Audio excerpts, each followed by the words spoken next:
Hey everyone, Daniel here again, bringing you guys yet another walkthrough of a packet tracer lab. This is the first one I've done in quite a while. It's about configuring VLANs, which if you're in CyberPatriot is the start of module 6. So let's go ahead and get started. Sure. Alright, so this lab pretty straightforward. You're basically only going to be using three or four commands at most, maybe 5. And a lot of it's just repetition. So if you know how to do, for example, how to configure the names of VLANs on one switch, then you'll basically be repeating that 2 more times, which really makes it pretty easy in my opinion. But you know, who knows, maybe this will be important. Oh my gosh, important someday. If I can type right, that would help a lot too. So basically for step 1, display current VLANs, that would be sorry guys, getting a little ahead of myself. That'd be like show VLAN.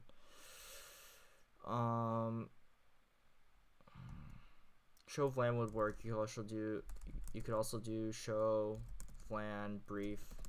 That would also work. Now in packet tracer, I don't believe it's gonna give you quite as large of an output as it should. I think there's more stuff that comes after this, but basically brief is a abbreviated version of the show VLAN command. So you'll want to use this over a bunch of junk that this can give you sometimes. And by that I don't mean the entire CLI, I just mean this part. To here, yep. Cool. Notice how each PC can ping each other PC that shares the same network. So what it means by share the same network is actually the same VLAN in my opinion. Those two things mean those two things have quite a different meaning, if you ask me, but you know, this is Cisco, so we'll just take their word for it, and we'll have to take their word for it because yes, indeed, the pings between PC 1 and 4, 2 and 5, 3 and 6 do succeed as they state in instructions, but pings to PCs in our networks fail, so let's just test 1 because I don't want to do the other 6 possibilities.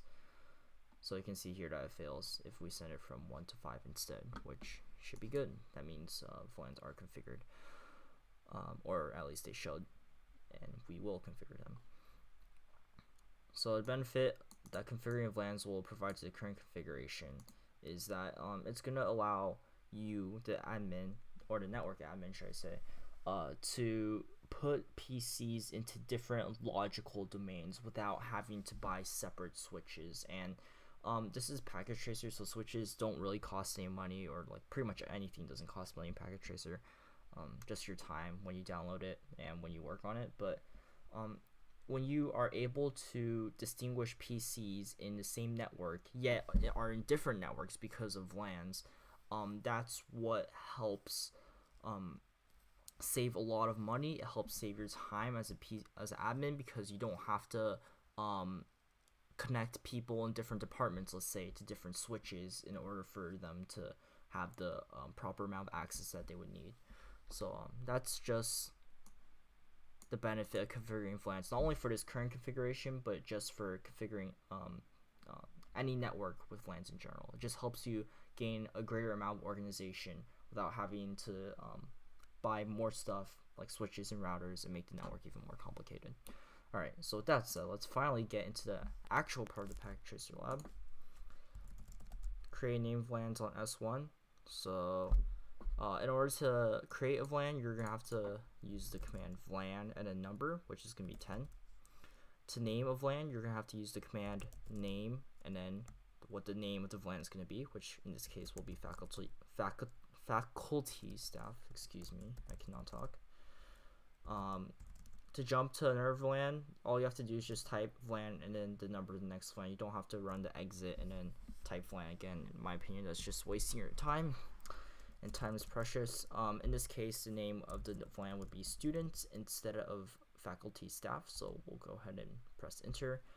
Next, we're gonna go to VLAN 30, call that guest default. Always remember to type it the way they give it to you. Don't add a space between guest and the parentheses of default. Finally, we're going to go to VLAN 99. We're going to call that management and native.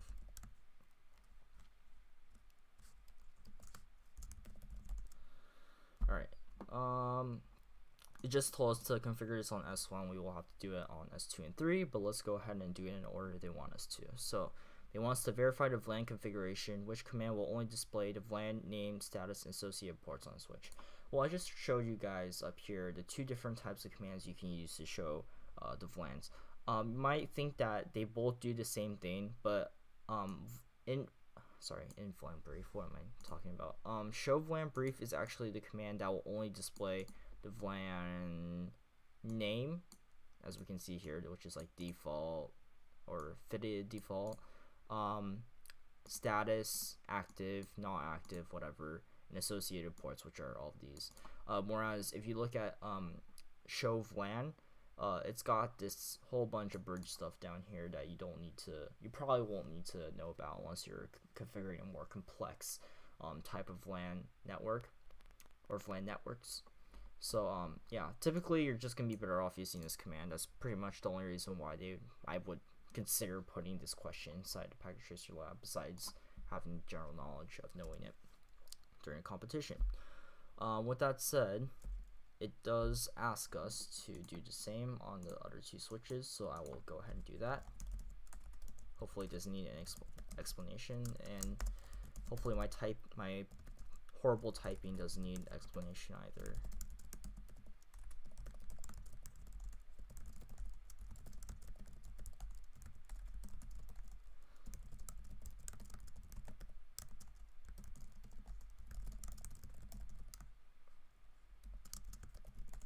Cool. Done with that one. Moving on to switch 3. If you guys are confused about like exactly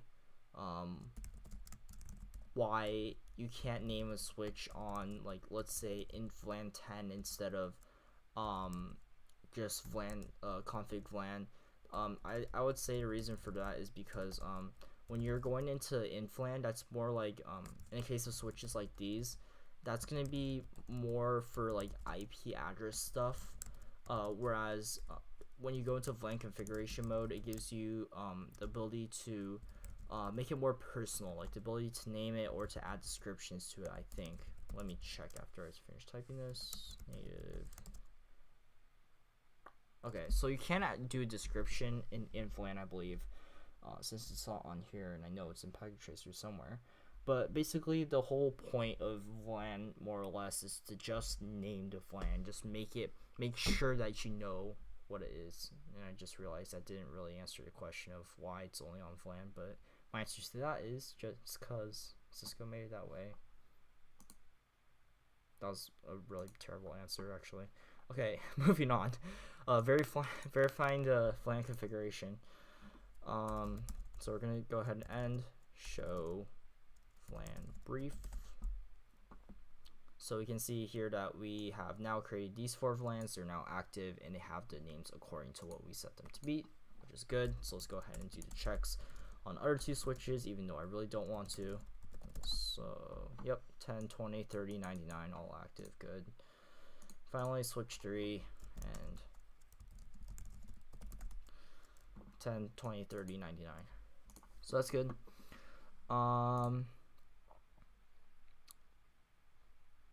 Alright, so we're assigning VLANs to active ports. Remember, when you're assigning VLANs to active ports, you're not concerned about VLAN or even inflan. What you're actually concerned about are the interfaces themselves, because those are what are going to be assigned to the VLANs, right? So we're going to go ahead and interface into Fast Ethernet 011, and we're going to go ahead and switch port mode access. Remember, this is going to allow it to have an access VLAN. This is not a trunk link. Trunk links are only between 2 switches or router and a switch. Switch port access VLAN 10. No need to shut the interface because it's already on. And then we're going to go to interface 018. Switch port mode access. And this time, instead of typing VLAN 10, we're going to type VLAN 20. And finally, for VLAN 30, we're going to go to Fast Ethernet 06. We're going to type switch port mode access to make an access port. Then we're going to type switch port access VLAN 30. And now we just have to copy and paste, not literally because we still have to type it out, but you get the idea. It's just basically doing the same thing 3 times.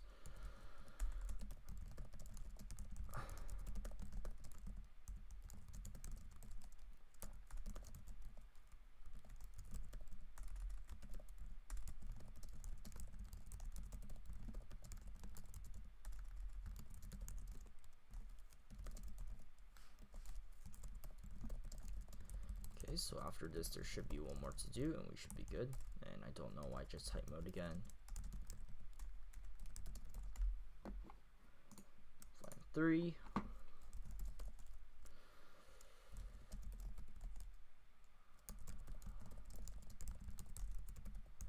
A final thing to note is that you can't just directly type switch port access VLAN 10 and be done with it.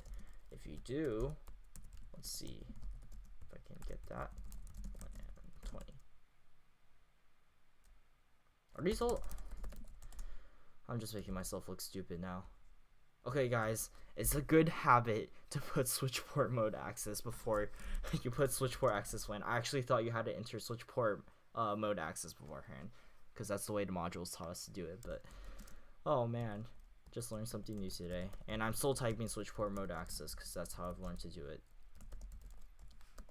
Okay, it's still a good idea to just put it in switch port mode access for security reasons, guys. Even if you can't just write switch port access VLAN 30 in this case and be done with it, it's still a good habit to make sure you're configuring the proper ports to what they should be, whether that's an access or trunk link. And with that said, we have a 90 out of 90. Yay. Yay us. Alright, so what else do you have to do? Okay, so we did this. Previously, PCs that share the same network are being shared successfully. Try pinging between PC1 and PC4. Okay. Although the access ports were assigned to the appropriate LANs were the pings successful? The answer to that is no. The reason why is because we need to actually, I believe, assign IP addresses to the VLANs in order for it to sort of act like its own default gateway sorts across the 3 switches, so the switches know where to forward the packets. But with that said, guys, I am done with this lab, so thanks for watching, and I'll definitely be sure to upload as many of these as I can for Thanksgiving. Yep, it's a great way to spend my break right now. Thanks, guys. Thanks for watching, guys, and I'll see you guys in the next one.